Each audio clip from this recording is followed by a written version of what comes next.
வணக்கம் மீடிவி தமிழ் செய்திகள். முதலில் தலைப்புச் செய்திகள். பண்டிகை காலத்தில் மின்வெட்டு அமல்படுத்தப்படுமா? ஜனாதிபதி வெளியிட்டுள்ள தகவல். 2025 ஆண்டில் இலங்கையின் மொத்த உள்நாட்டு உற்பத்தி 5% வளர்ச்சி. விடுமுறை நாட்களிலும் பணி, மேலதிக கொடுப்பனவை கோரும் சுகாதாரத்துறையினர். அமெரிக்க தேசிய பயங்கரவாத எதிர்ப்பு மையத்தின் பணிப்பாளர் ராஜினாமா. உயர்திரு சாதாரண தர பரீட்சை பெறுபவர்கள் குறித்து வெளியாகியுள்ள அறிவிப்பு. பிரிட்டிஷ் ஏர்வேஸ் அதிரடி அறிவித்தல். மின்சார வாகனங்களை பகல் நேரத்தில் ஸ்டார்ட் செய்யுமாறு ஜனாதிபதி வேண்டுகோள். இஸ்ரேல் வாழ் இலங்கையர்களுக்கு தூதுவர் விடுத்துள்ள விசேட அறிவிப்பு. அமெரிக்காவின் அதிரடி நன்கொடை, இலங்கைக்கு வரும் 10 ஹெலிகாப்டர்கள். அமெரிக்க தூதரகம் மீது ஏவுகணை மற்றும் ட்ரோன் தாக்குதல்கள். எங்களுக்கு நேட்டோவின் உதவி தேவையில்லை, டொனால்ட் ட்ரம்ப் தெரிவிப்பு. தொடர்வன விரிவான செய்திகள். இலங்கையின் தற்போதைய எரிபொருள் சவால்களை முறியடிக்க ரஷ்யாவுடன் ராஜதந்திர மட்டத்தில் பேச்சுவார்த்தைகள் முன்னெடுக்கப்பட்டு வருவதாக ஜனாதிபதி அன்ருகுமார திசாநாயக்க தெரிவித்துள்ளார். உலகளாவிய ரீதியில் நிலவும் எரிசக்தி நெருக்கடிக்கு மத்தியில் நாட்டின் மின்சாரம் மற்றும் எரிபொருள் விநியோகத்தை உறுதிப்படுத்துவதற்கான அரசின் திட்டங்கள் குறித்து அவர் விளக்கம் அளித்துள்ளார். தற்போது நிலவும் உலகளாவிய எரிசக்தி நெருக்கடியை நிர்வகிக்கும் நோக்கில் ரஷ்யாவிடமிருந்து எரிபொருள் மற்றும் எரிவாயு, நிலக்கரி ஆகியவற்றை பெற்றுக்கொள்வதற்கு இலங்கை அரசாங்கம் பேச்சுவார்த்தைகளில் ஈடுபட்டுள்ளதாக ஜனாதிபதி குறிப்பிட்டுள்ளார்.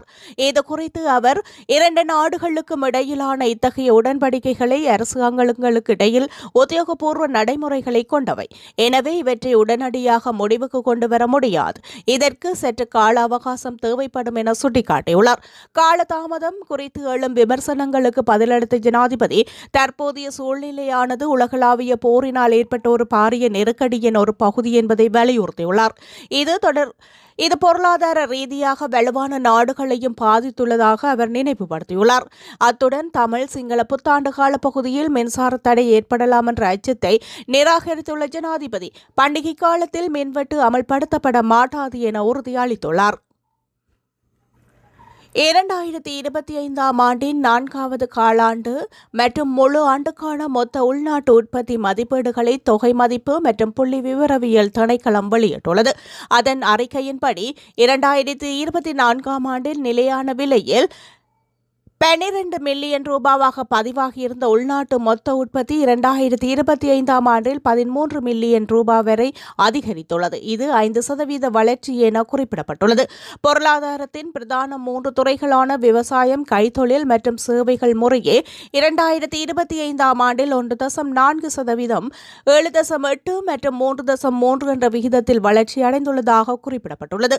மேலும் 2025 ஆண்டின் 4வது காலாண்டில் மொத்த உற்பத்தி வளர்ச்சி 4.8 என மதிப்பிடப்பட்டுள்ளதுடன் இது ஆண்டு இறுதியில் பொருளாதார நடவடிக்கைகளின் நேரடி வளர்ச்சியை காட்டுகின்றது என தொகை மதிப்பு மற்றும் புள்ளி விவரவியல் திணைக்களம் தெரிவித்துள்ளது. சுகாதாரத்துறையை அத்தியாவசிய சேவையாக கருதுவதானால் அதனை வழங்கும் ஊழியர்களுக்கும் முறையான சலுகைகள் வழங்கப்பட வேண்டும் என சுகாதார சேவை தொழிற்சங்க கூட்டமைப்பின் இணை அழைப்பாளர் ரவி குமுதேஷ் தெரிவித்துள்ளார். அரசாங்கத்தின் அண்மைக்கால நடவடிக்கைகள் குறித்த கவலை வெளியிட்டுள்ள அவர் சில முக்கிய கோரிக்கைகளை முன்வைத்துள்ளார். இதன்படி புதன்கிழமை பொது விடுமுறை நாட்களில் சுகாதார ஊழியர்களுக்கு பணி அழைக்கப்படும் போது அவர்களுக்குரிய விடுமுறை கொடுப்பனவு முறையாக வழங்கப்பட வேண்டும் என அவர் கூறியுள்ளார். மேலும் ஏனைய தனியார் வாகனங்கள் மற்றும் முச்சக்கர வண்டிகளுக்கு வழங்கப்படும் அதே அளவிலான எரிபொருள் ஒதுக்கீட்டை சுகாதார ஊழியர்களுக்கும் வழங்குவது முறையற்றது.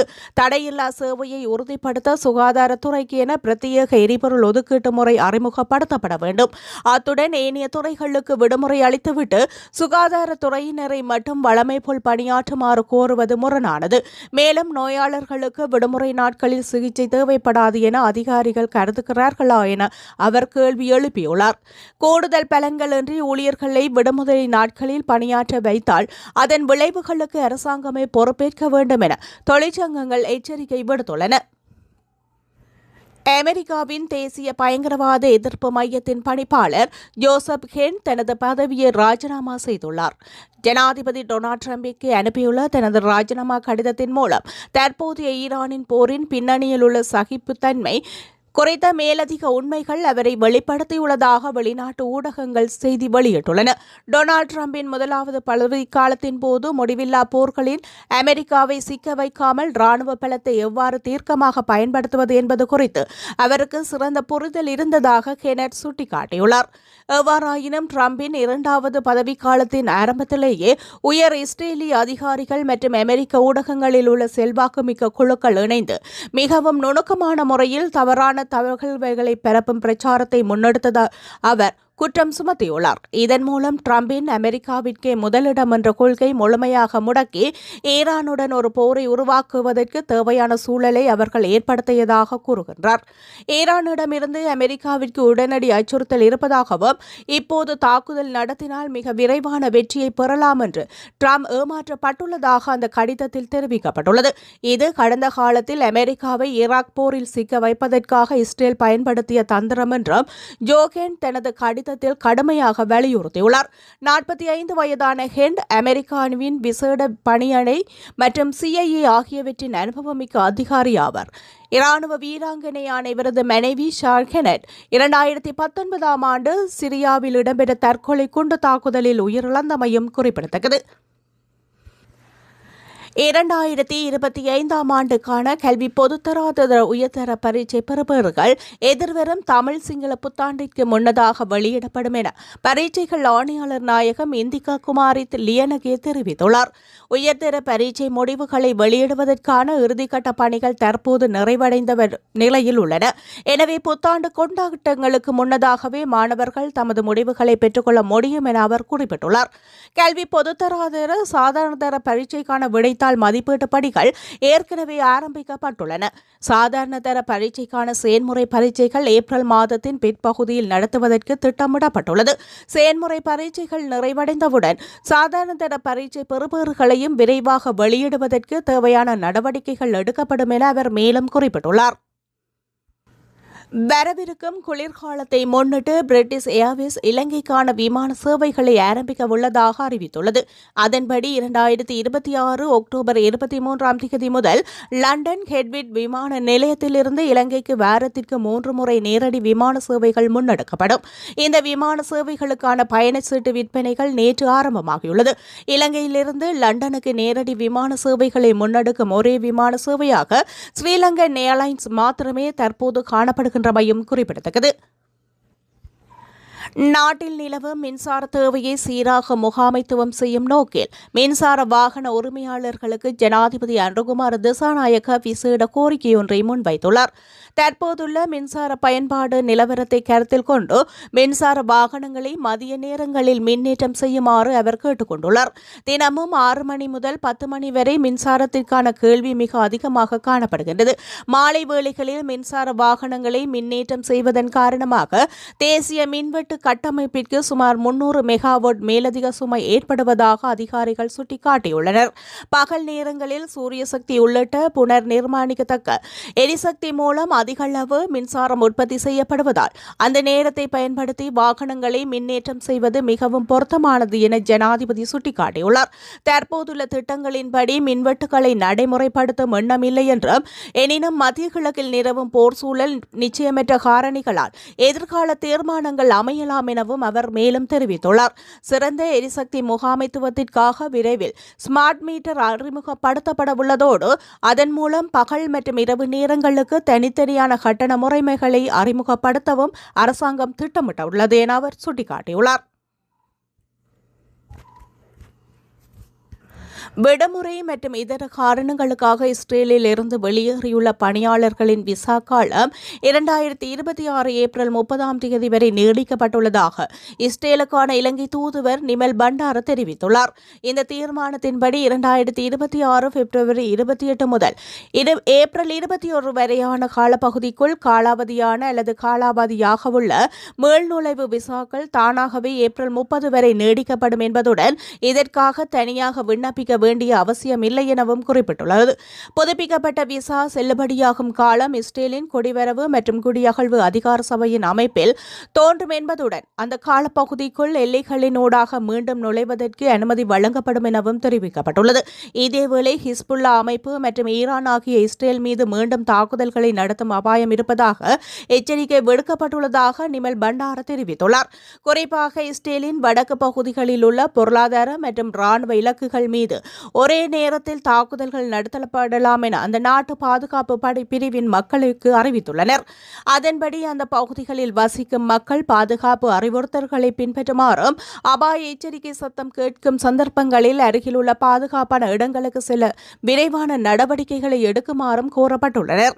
பாதுகாப்பான இடங்கள் இல்லாத பட்சத்தில் பலமான சுவர்களை கொண்ட இடங்களில் தஞ்சம் புகுவதும் கண்ணாடி கதவுகள் மற்றும் ஜன்னல்களில் இருந்து தூர விலகி இருப்பதும் அவசியமானது எனவும் மேலதிகமாக அறிவுறுத்தப்பட்டுள்ளது. அமெரிக்காவினால் இலங்கைக்கு நன்கொடையாக வழங்கப்பட்ட 10 TH-57C ரேங்கர் ரக ஹெலிகாப்டர்கள் தற்போது இலங்கைக்கு அனுப்பி வைக்கப்பட்டுள்ளன. அமெரிக்காவிற்கான இலங்கை தூதுவர் மஹிந்த சமரசிங்க தனது உத்தியோகபூர்வ முகநூல் பக்கத்தில் 11 இதனை உறுதிப்படுத்தியுள்ளார். அமெரிக்காவினால் நன்கொடையாக வழங்கப்பட்ட இந்த 10 ஹெலிகாப்டர்களும் மார்ச் 15 அமெரிக்காவின் அலபாமாவில் உள்ள போர்ட் மொபைலிலிருந்து இலங்கை நோக்கி புறப்பட உள்ளன.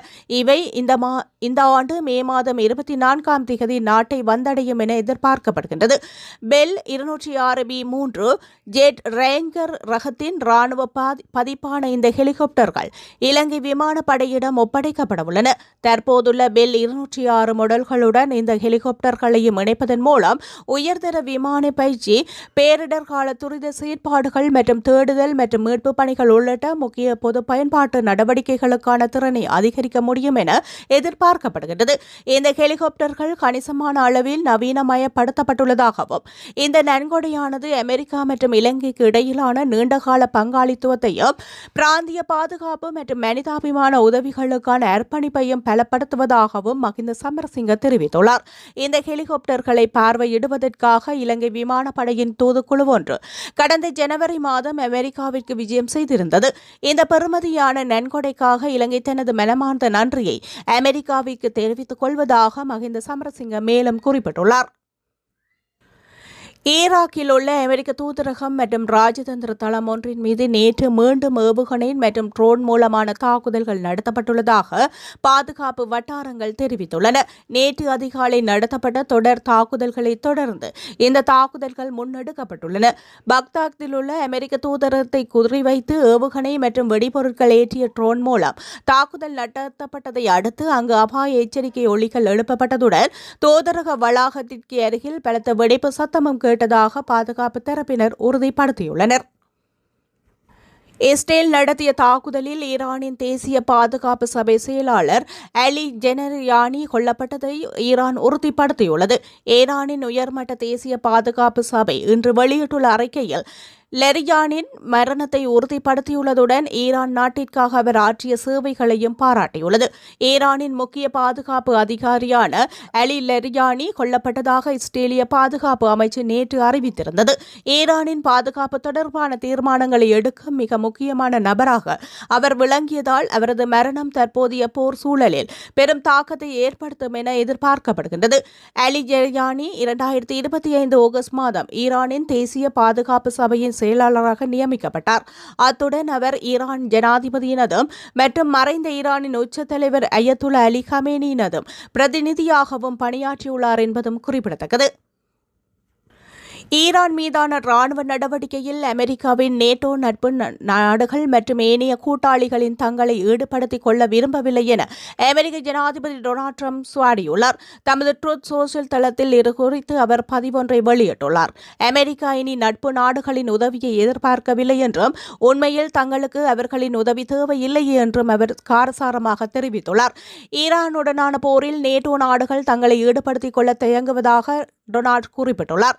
நேட்டோ நாடுகளின் உதவி எங்களுக்கு இனி தேவையில்லை, அவர்கள் அல்லது நாங்கள் அதை விரும்பவில்லை, உண்மையில் எங்களுக்கு அவர்களின் உதவி எப்போதும் தேவைப்பட்டதில்லை என ராம் மேலும் பதிவிட்டுள்ளார்.